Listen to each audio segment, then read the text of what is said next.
نحمده ونصلي على رسوله الكريم اما بعد۔ بخاری اور مسلم شریف کی حدیث ہے، حضرت ابو ہریرہ رضی اللہ عنہ سے روایت ہے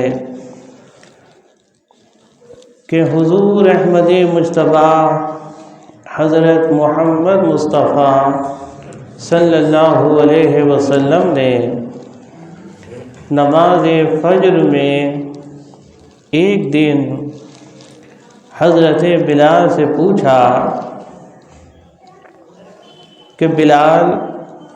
ایسا کون سا عمل تم کرتے ہو کہ میں نے تمہارے قدموں کی آہٹ جنت میں اپنے آگے آگے سنی ہے؟ حضرت بلال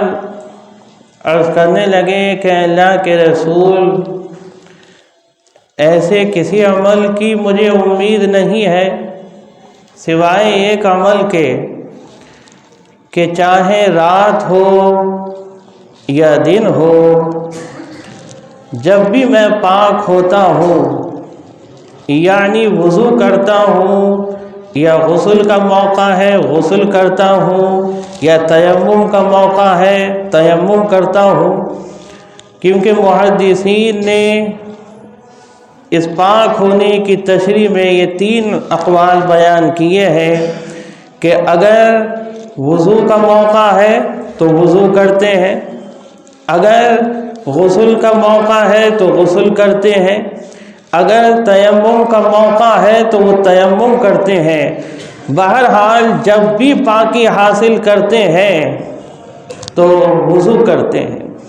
تو حضرت بلال عرض کرنے لگے کہ میں جب بھی پاک ہوتا ہوں تو میں رات کا موقع ہو، دن ہو، جاڑے ہو، گرمی ہو، برسات ہو، کوئی بھی موسم ہو، میں وضو کر لیتا ہوں اور پاک ہو کر 2 رکعت تحیۃ الوضو پڑھ لیتا ہوں۔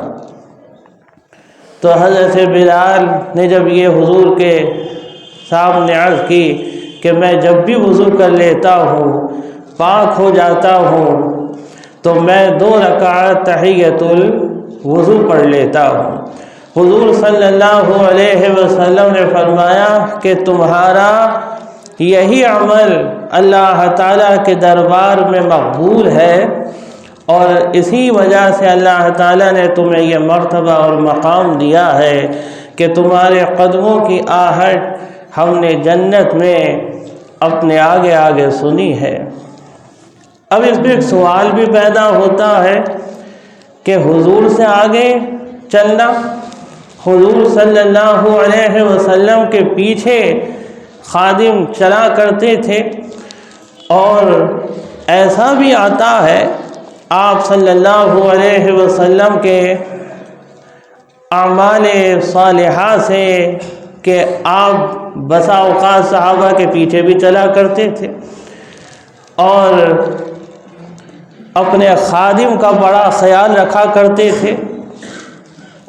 اور اس کی پوری طریقے سے فکر کیا کرتے تھے۔ تو محدثین اس کا جواب دیتے ہیں کہ خادم جو ہوتا ہے وہ اسے یہ رتبہ اور مقام ملتا ہے کہ خدمت کی غرض سے کبھی آگے بھی چلتا ہے وہ دیکھنے کے لیے۔ جیسے آپ نے دیکھا ہے کہ کوئی ادھیکاری ہے، بڑا حاکم ہے، ذمہ دار ہے، تو کچھ لوگ آگے بھی چاہتے ہیں، آگے کے حالات دیکھتے ہیں، حفاظت کے اعتبار سے، حفاظت کی غرض سے۔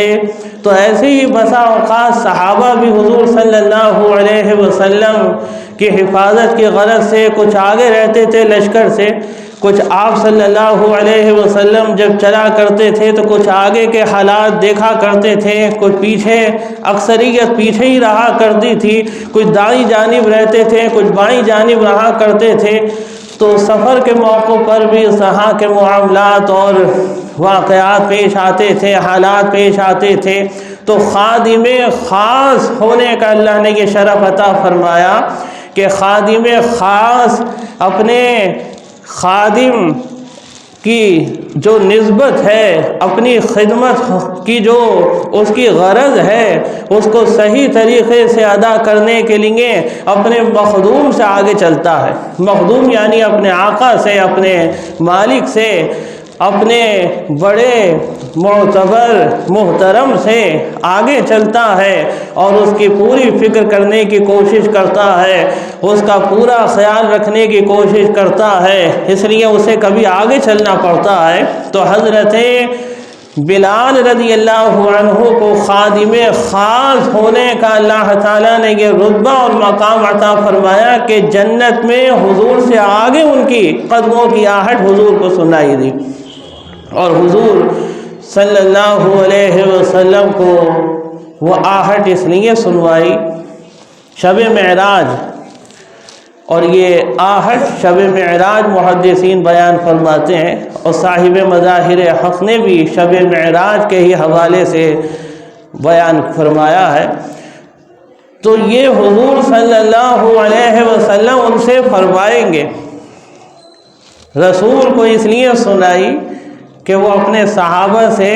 فرمائیں گے، اور حضور صلی اللہ علیہ وسلم کی زبان مبارک سے یہ چیز ظاہر ہوگی اور قیامت تک پوری امت تک پہنچے گی۔ تو یہ امت کے ہر فرد تک پہنچانا تھی کہ یہ فضیلت ہے وضو کرنے کے بعد 2 رکعت پڑھنے کی۔ اب آپ اندازہ لگائیے کہ جب وضو کرنے کے بعد 2 رکعت تحیۃ الوضو پڑھنے کی اتنی فضیلت ہے تو پھر فرضوں کی کیا فضیلت ہوگی؟ فرض نماز کا عالم کیا ہوگا جب اللہ تعالیٰ کے دربار میں یہ 2 رکعتیں اتنی مقبول ہیں، تو جو بندہ اس کے بعد فرض کی ادائیگی کرے گا، واجبات کی ادائیگی کرے گا، تو اس بندے کا مقبولیت کا کیا عالم ہوگا، اللہ اسے کتنا اعزاز عطا فرمائے گا، اللہ اسے کتنے رتبے اور مقام عطا فرمائے گا۔ یہ بیان سے باہر ہے، یہ سمجھ سے باہر ہے، یہ ہمارے وہم و گمان سے باہر ہے کہ اللہ تعالیٰ کس قدر نوازے گا اور کس قدر انعامات عطا فرمائے گا۔ اور بھائی وضو کون کرتا ہے جسے نماز پڑھنا ہوتی ہے؟ کوئی سڑک پہ کھڑے رہنے والا تو وضو نہیں کر سکتا، کوئی چوراہوں پر کھڑے رہنے والا شخص اور وقت گزارنے والا، مسجد سے دور رہنے والا، اپنے دنیاوی مشاغل میں رہنے والا تو وضو نہیں کر سکتا۔ وضو وہی کرے گا کہ جو مسجد کی طرف آئے گا، وضو وہی کرے گا کہ جو اللہ کی عبادت کی طرف آئے گا، وضو وہی کرے گا کہ جو اللہ تعالیٰ کے حکم کو بجا لائے گا۔ اور یہ بھی سمجھنے والی بات ہے کہ جو شخص وضو کے بعد 2 رکعت نفل نماز کا اہتمام کرے گا تو وہ فرضوں کا کتنا کرے گا۔ یہ بھی سمجھنے والی بات ہے کہ جو شخص وضو کرنے کے بعد 2 رکعت نفل نماز کا اتنا اہتمام کر رہا ہے تو اس کی نظر میں فرضوں کی کتنی اہمیت ہوگی، کیونکہ اسے یہ بات معلوم ہوگی کہ سب سے پہلے فرضوں کی ادائیگی کا موقع ہے۔ ہم نفلی نماز ایک وقت کو ادا کریں نہ کریں، لیکن فرض ہمیں ہر حال میں ادا کرنا ہے، تو وہ فرض بھی ادا کر رہا ہوگا۔ لیکن اللہ تعالیٰ کے دربار میں مقبولیت حاصل کرنے کے لیے، اللہ تعالیٰ کے دربار میں ان 2 رکعت نوافل کی فضیلت حاصل کرنے کے لیے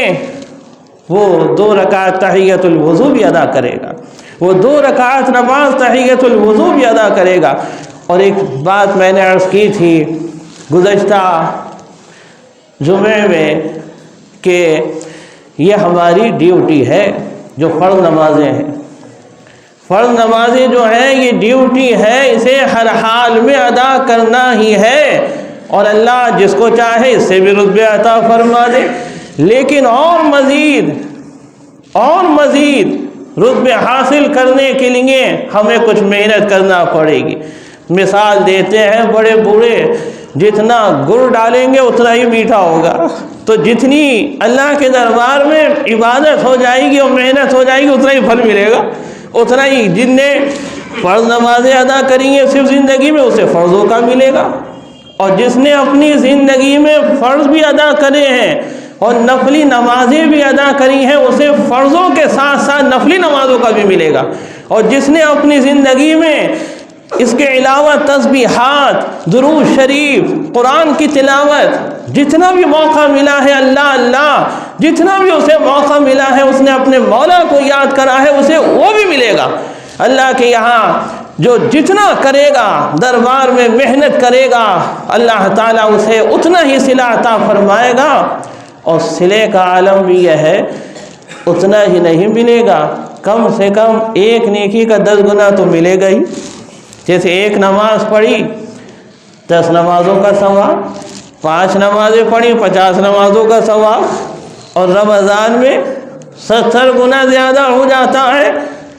یہ اللہ تعالیٰ کے دربار میں ثواب کا عالم ہے، اور اللہ تعالیٰ جس کو چاہے جتنا چاہے عطا فرما دے۔ وہ اس کے کرم کی بات ہے، وہ اس کے رحم کی بات ہے، وہ اس کی عطا کا معاملہ ہے۔ اللہ تعالیٰ کے دربار میں بس کوشش کرنا ہے۔ اس لیے وضو کی اہمیت کو سمجھنا ہے۔ میں دیکھتا ہوں، میں نے پہلے بھی عرض کیا تھا، آج بھی عرض کر رہا ہوں کہ وضو ایک عبادت ہے، یہ عبادت ہے وضو بھی، اور عبادت کا شروع ہونے کا ذریعہ بھی ہے۔ نماز بغیر وضو کے نہیں ہو سکتی، تو حدیث پاک میں آتا ہے کہ نماز کی کنجی وضو ہے، اور نماز جنت کی کنجی ہے۔ بغیر وضو کے، چاہے پاک ہے، جسم پاک ہے، آدمی سوچے کہ میں تو پاک ہوں، اس سے پہلے وہ پیشاب کی حاجت کو گیا، استنجا کیا، پاک ہے، مگر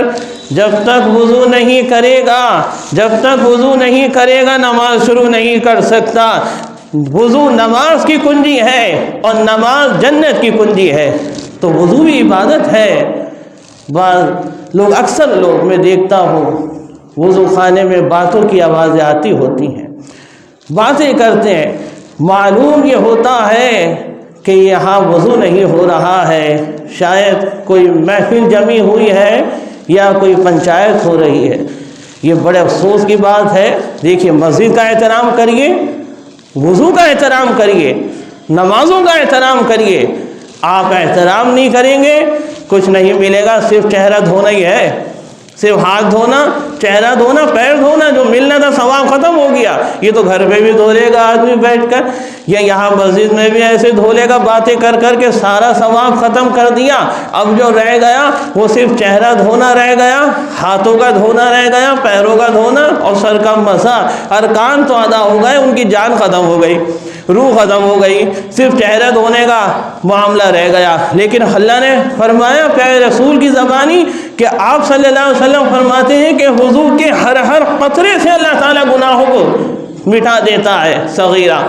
تو یہ معاملہ ختم ہو گیا۔ اس لیے احترام کیجیے، وضو کا بھی اور نمازوں کا بھی، مسجد کا بھی احترام کریں۔ اللہ تبارک و تعالی ہم سب کو سمجھ